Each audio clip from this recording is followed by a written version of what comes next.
সবাইকে নমস্কার। আমি রিম্পি শিলিগুড়ির থেকে।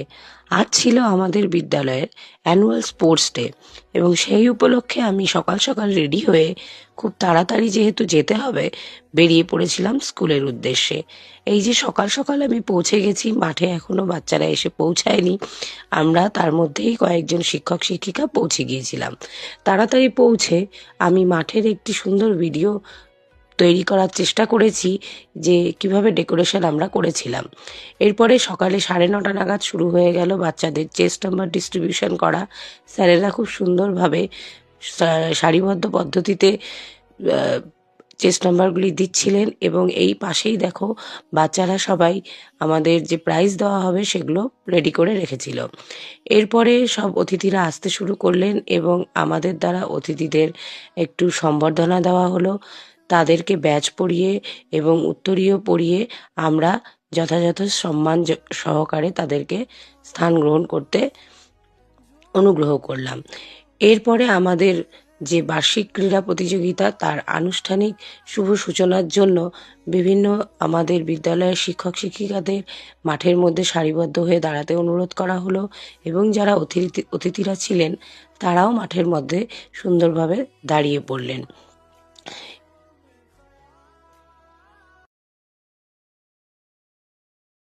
বিদ্যালয়ের বার্ষিক ক্রীড়া প্রতিযোগিতা উপলক্ষে যাদের অতিথি হিসেবে আহ্বান করা হয়েছিল তাদের দ্বারা আজকে বিদ্যালয়ে আমাদের ভারতের জাতীয় পতাকা উত্তোলন করা হলো এবং এর পরেই বিদ্যালয়ের যিনি টিচার ইনচার্জ রয়েছেন শিবেন্দু কুমার চৌধুরী স্যার এবং আমাদের বিদ্যালয়ের ক্রীড়া শিক্ষক SKS স্যার, ওনারা বিদ্যালয়ের পতাকাটি উত্তোলন করলেন।